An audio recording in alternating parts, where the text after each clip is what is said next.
One, two, three. Welcome back, ladies and gentlemen, to the latest edition of the Woke Bros. Of course, I'm your host, Big Waz, aka Wosny Lambre, man. Back this week, back from vacation, fresh out of Europe. That felt like forever ago, honestly, that I got back from Barcelona and Rome and freaking Florence. That was dope. Um, talked about it with Maze and them. But yeah, man, just a quick political update, roundup.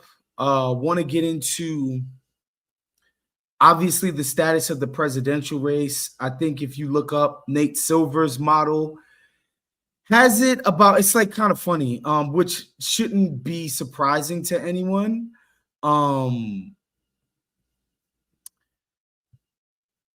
Nate Silver has the race at 43 to 53 to 47 in favor of Trump in terms of odds, which just means if he ran his model 100 times, 53 times, Trump comes out on top, which again, means the race is generally a toss-up. I don't think that's changed. Again, while Joe Biden was in the sewer in terms of his chances of winning, it was dire straits for this freaking dude. Kamala has basically gone from Joe Biden being at like 5-10% to taking it to damn near 50. That's she's 8x'd the Democrats' chances of taking back the White House, which is amazing, which is awesome. But out of the convention and like all of the sort of Democratic base enthusiasm, and it's understandable, it's warranted. We get it. Like, it's awesome that Kamala is not the candidate and not Joe Biden. But we got to keep it in perspective. All of my black, white collar cohort are already buying tickets and getting hotels in DC for inauguration. Like, yo, chill. Okay. Like, this shit is a toss up, and Trump is slightly still favored. Just slightly. And it feels like she didn't get a major bump from the convention, which whatever, Trump didn't get a bump either. She finally freaking sat down for an interview with Dana Bash. Her and Tim Walz, like, nothing too newsworthy came out of it. I don't know how you could have listened to that interview and felt like she clarified some things. It's like, it's the typical. Here's the thing about the Harris situation that I think folks just have to make peace with. And I think folks like myself who are just not completely bought in. If you're Kamala pilled, coconut pilled, whatever, then you don't care. You don't need interviews. You don't need policy proposals. You don't care about who she's aligned herself with in terms of the business community and et cetera, et cetera. You don't give a damn about that. You're just happy that Joe Biden's not running and you have somebody that can keep Trump from the White House. Cool. This message ain't for you if you're one of those people who literally couldn't care about any of that stuff. But if you do, I think you're just going to have to make peace with the idea that she's not going to, she doesn't want to be pinned to any ideas, meaning she doesn't want to have expectations that XYZ should have to get done if or when she's voted into the White House. Now,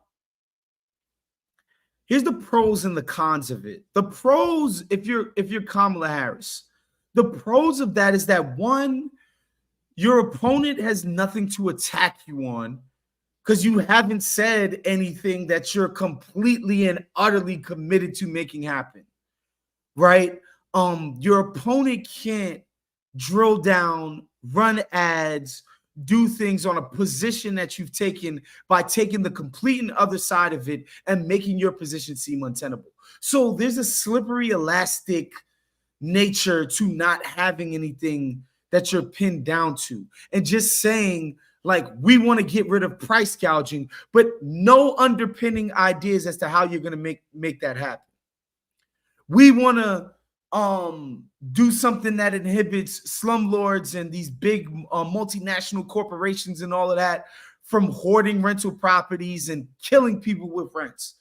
We want to stop that, but no actual, okay, how are you going to go about doing that? Because once you reveal the how, that's when they can come out and attack you. So you can be nimble in that sense, right? I understand why she's doing it. And I think to a certain extent, like we can say like Joe Biden didn't run on, some expansive freaking antitrust mandate. He got in the office and just did it.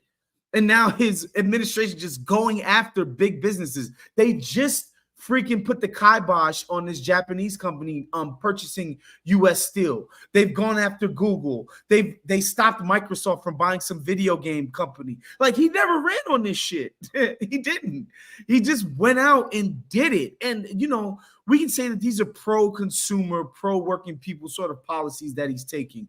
I mean, I don't know the efficacy of some of this stuff. I'm not sure that everyday normal Americans have been served by all of these actions. However, like there's no reading that this is for the business and moneyed interests. It's against them. And he didn't run on it. And he's just doing this shit right now. Right? Like there's something to the idea of not running on some of this stuff and then just getting into office and just doing it. So I understand the appeal of it. I understand why they're attracted to, I mean, some would say, and I'm somebody that would say this cynical tact that they're taking. I understand that. The problem with this, if you're somebody like me, who I'm not gonna lie, day by day, I just get more wary of the Harris operation. And I'll get into it, but like the problem is that we can't hold her to anything. So like if she gets into office and she doesn't follow up on anything, it's like, what is she? There's nothing to hold her feet to the fire to once she's in there because she's made no promises to you. She literally doesn't owe you anything. When she runs a campaign that is just so short on what she actually believes in and what she's going to kill herself to try to accomplish while she's in office for her voters, they don't exist. And so when she actually ultimately gets in there and never serves any of our interests, she can turn around and her people can rightfully say, we never said we was going to do that. We never said we was going to do none of that shit. What are you talking about? You guys made this up in your minds. You guys were so hyped. You guys were so coconut pilled. You projected these policies onto us because we winked and we nodded and we gestured and we showed you a little leg and we let you think you could have us, but you can't. We never made any promises to y'all. So that's what I think is being juggled here. And it seems like she's not really being punished for it by voters. I mean, she's pretty popular. Popularity has only gone up. Like there's no more interviews on the books. Like back in the days, man, I'm telling y'all, you can go look this up. When Obama, like, put it like this, Obama, hope, yes, we can, blah, blah, blah. All he talked about was I'm overhauling healthcare. And you could go on that damn website and it'd be hundred pages about what they're going to do, how they're going to do it, why they're going to do this, where they're going to implement this, blah, blah, blah. Like, this is what it used to be for these cats. Donald Trump, obviously, I mean, her opponent, clearly, that motherfucker just goes with the wind. One day he's mandating insurers insure IVF for free, no out-of-pocket costs to us.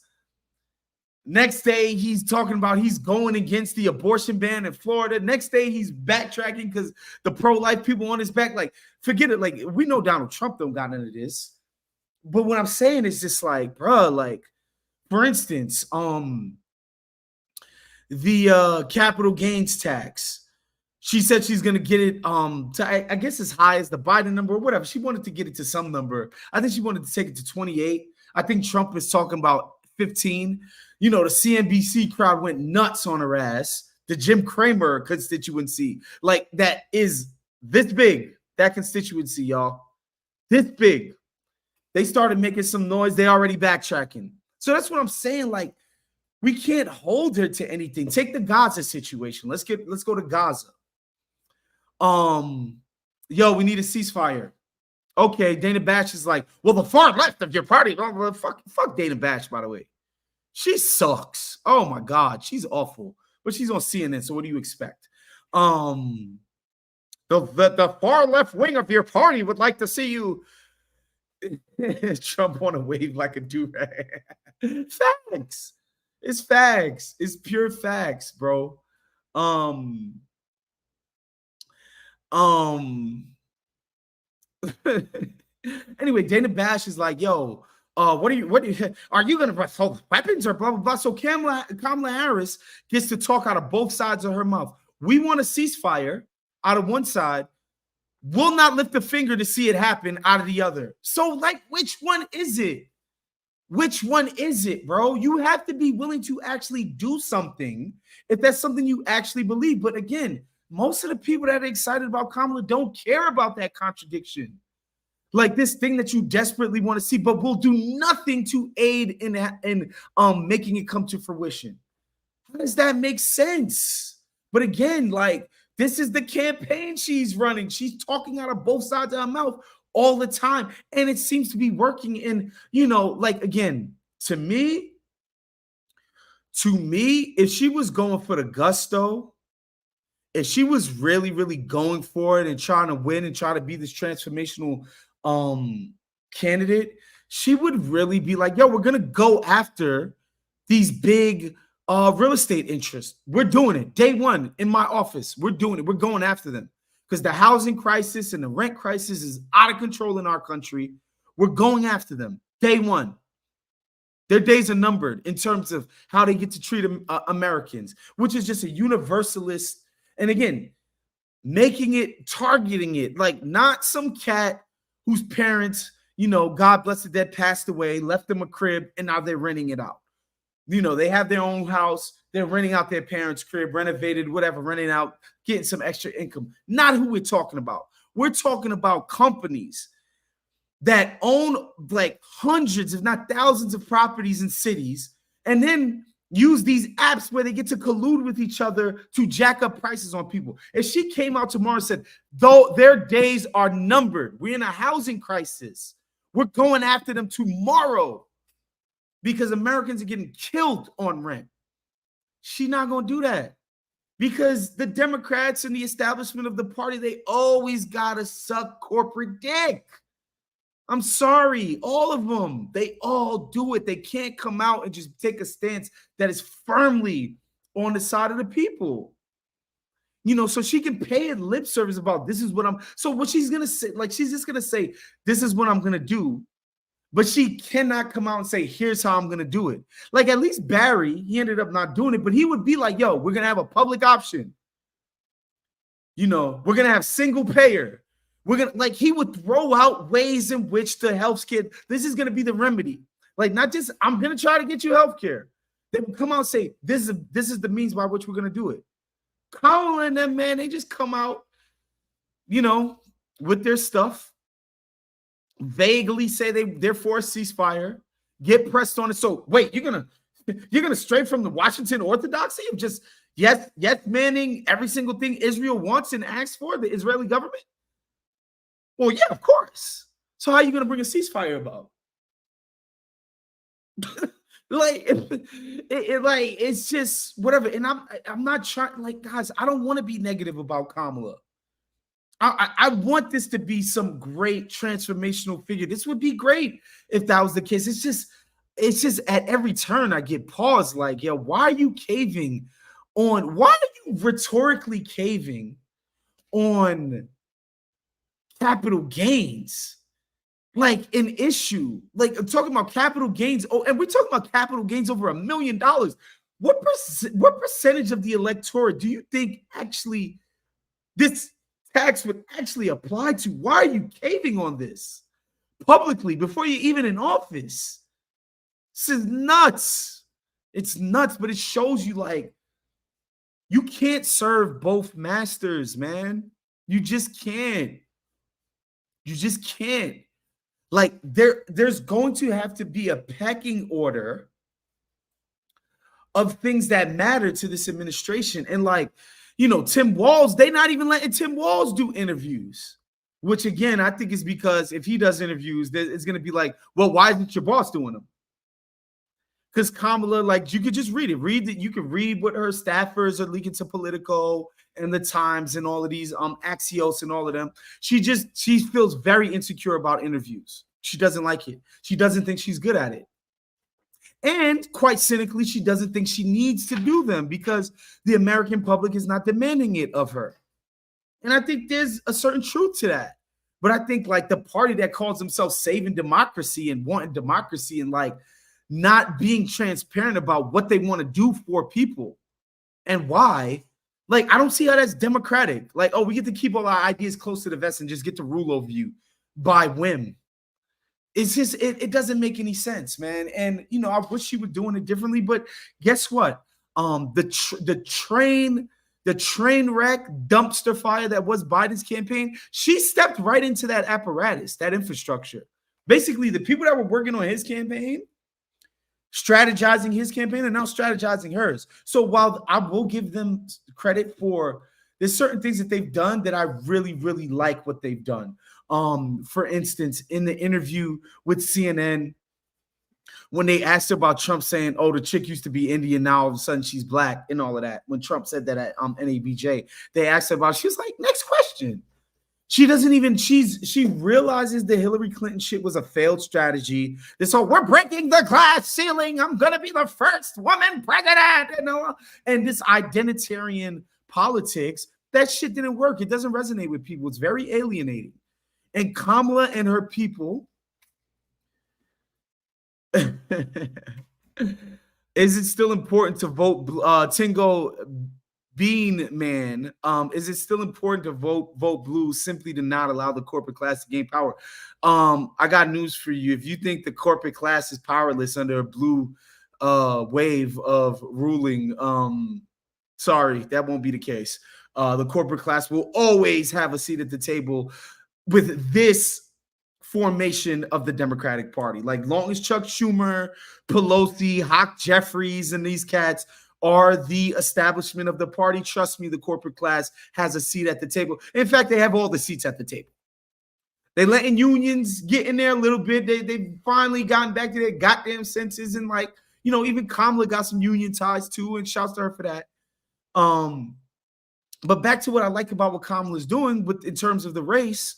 One, she saw Hillary Clinton flail, which she was just like this whole moralizing about identity and glass ceilings, and I'm gonna be the first woman, and I'm groundbreaking. And it's just like, guys, Barry, if you go back, if you remember this, man, Barry in his campaign did not lean into his race. He would do this little slick shit. He'd like go to a church and he'd go to a black church and sing Amazing Grace. He would like do it in like a black cadence. He would like, you know, borrow like the cadence of like black preachers. Like he would play certain songs. Like he would do these little slick nods like, yeah, I'm black. And I'm in conversation with this black tradition in this country. Like he would do it slick, but he wouldn't give people a bunch of speeches about the black plight in America. And I'm here to fix the blackness of blackness and blackity black. And I'm black, y'all. And I'm black, y'all. He wasn't doing that. He never did that. There were times where he had to sort of address race. And even when he did, I remember that race speech that he gave. I forgot what it was for.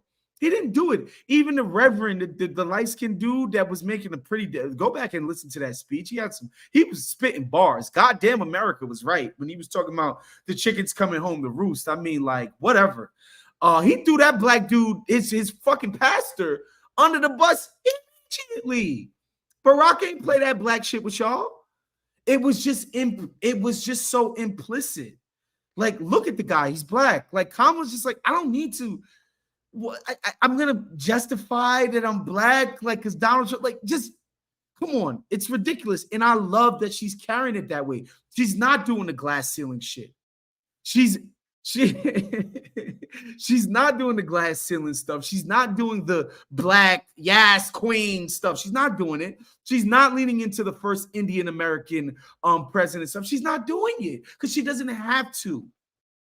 And the reason why it's smart, because believe it or not, and I know like certain liberals, especially black prominent liberals, want you guys to think that every single white person in America is secretly a KKK recruit waiting for their chance to unmask themselves as a grand wizard. The truth of the matter is most white people in this country want to think of themselves as people who like blacks.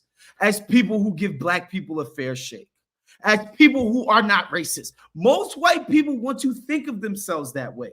And Kamala's strategy of not doing the race shit lets them feel that way. Like, like these racial essentialist purists, type of people like, oh, you're letting them off the hook. You need to bombard them with black stuff. You need to bombard them. You need to be unapologetically black. That's their way of doing it, because those people don't give a fuck about courting a constituency. They don't give a fuck about building broad coalitions. They just give a fuck about getting their shit off on the internet. But if you do care about being attractive, about building a broad tent in order to collectively come together under one umbrella so that we can get something that we all want done, i.e. housing fixes, then you don't do this identitarian crap. And salute to Kamala for not doing it. And it's working beautifully. Like Donald Trump is falling. He fell on his feet, face planted with that race tact. It don't work because she didn't take the bait. She didn't go out and be like, the struggles of a black woman and a black father and a black. She ain't do it, right? And so I think that's been smart. I think, sort of painting J.D. Vance and Trump is like this is othering. They're othering them. These people want to ban abortion completely in America. Like, this is a freedom we've had. They want to take our rights away. I think that stuff's been good. The framing of that stuff's been good.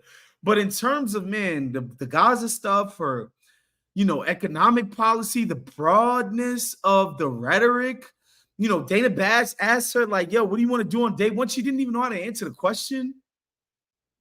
Again, picking Tim Walz, I thought was great. Now keeping him on a freaking leash, I think is stupid. So, I'm hoping this all works out in November, but this shit ain't nothing more than a toss-up. And, if I had to put money on it, guys, what I would say is Kamala wins the popular vote and Trump wins Electoral College narrowly. If I had to put money on it, very narrow ass victory for Trump, with Kamala again, with the Dems again, for basically every single federal presidential election since 2004. This will be 20 years in a row. 20 years. 08, 12, 16, 20, and then 24. 5 elections in a row that the Democrats win the popular vote in this country. And then again, because they're the freaking Dems, they're not gonna move to just destroy the Electoral College, make it irrelevant. They're not gonna do that. I guarantee y'all, if the Republicans had won 5 of the last popular votes in a row and lost 3 of those elections, we would know no Electoral College ever again. It'd be gone. We'd be a popular vote system, period. But the Dems never want to press their advantages. It is what it is. Anyway, yeah, she's already caved, giving signal that she's caving on the capital gains. Trump, just to briefly cover what they're doing, he's on this like weird media blitz. Like, he just doesn't seem to be up for it this time around, man. He's doing way less rallies.